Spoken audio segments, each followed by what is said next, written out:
নমস্কার বন্ধুরা, আমি মমতার কিচেন ঘর থেকে বলছি।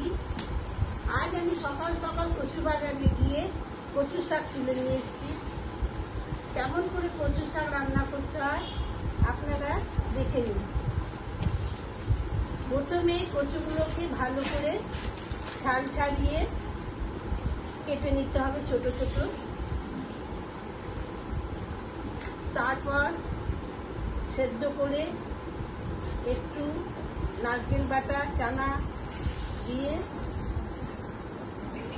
দেখবেন, খুব ভালো লাগবে। কচুর লতিও পাওয়া যায়, আমাদের ওইখান থেকে কচুর লতিও তুলে নিয়ে এসেছি। আজ আমি কচুর লতি করবো না, আপনাদের অন্যদিন কচুর লতি বানিয়ে দেখাবো।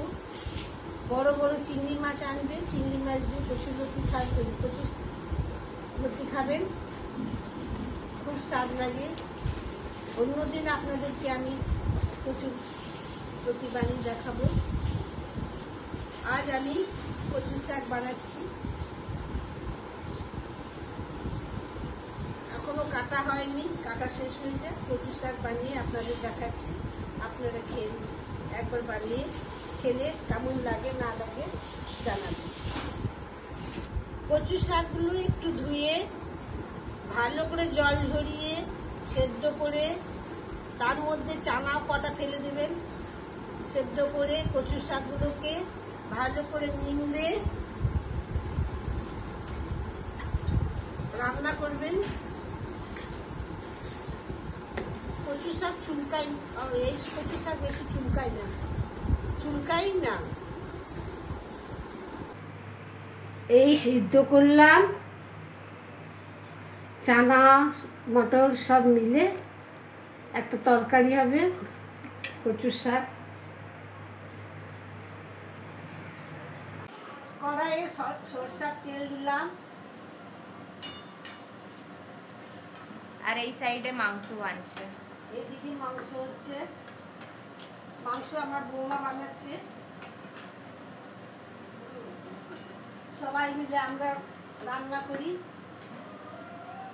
এই তেজপাতা ফোড়ন দিলাম, কালো জিরে ফোড়ন দিলাম, এই লঙ্কার গুঁড়ো, জিরের গুঁড়ো, হলুদ গুঁড়ো মিশিয়ে ফোড়ন দিলাম।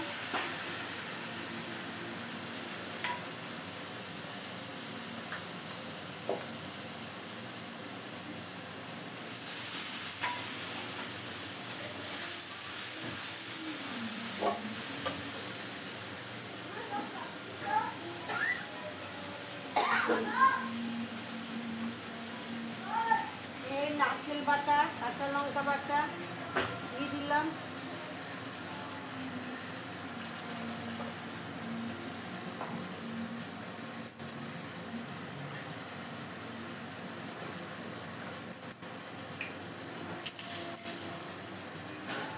ভালো করে মশলাটা ভেজে নিলাম।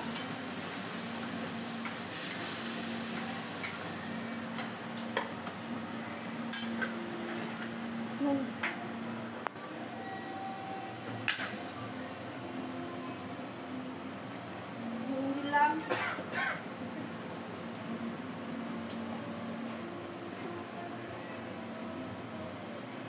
একটু চিনি দিলাম,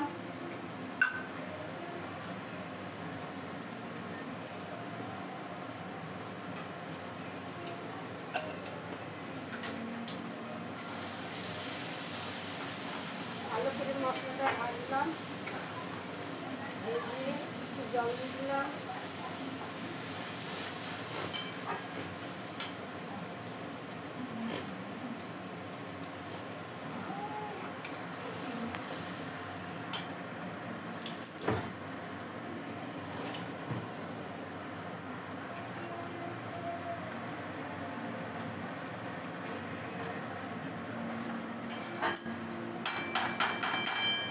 তারপরে কচু শাকটা দিয়ে দিলাম।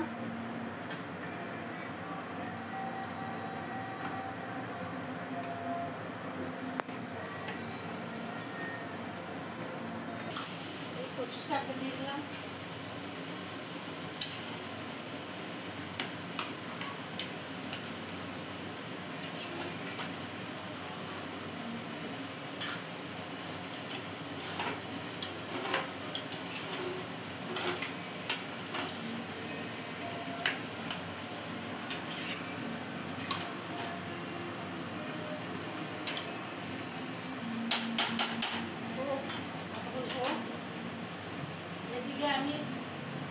আতপ চাল ভেজে নিয়েছি।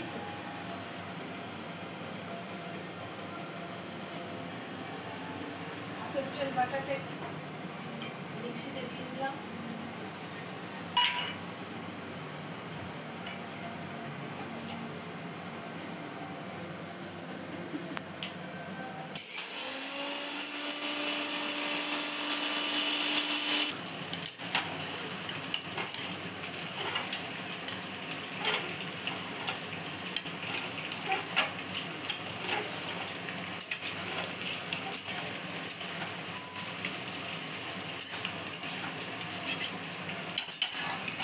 নামাবার সময় এই আতপ চাল গুঁড়োটা দিয়ে দেবো, একটু ঘি ছড়িয়ে দেবো, ব্যাস।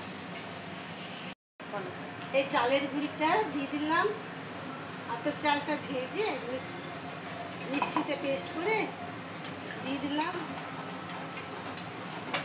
তারপরে একটু নাড়াচাড়া দিয়ে দিয়ে নামিয়ে দেবো। জলটা টেনে নিলে কচুর শাক হয়ে গেল। একটু ঘি দিয়ে দিলাম,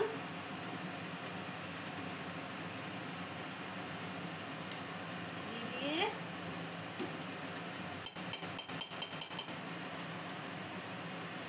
নাড়াচাড়া করে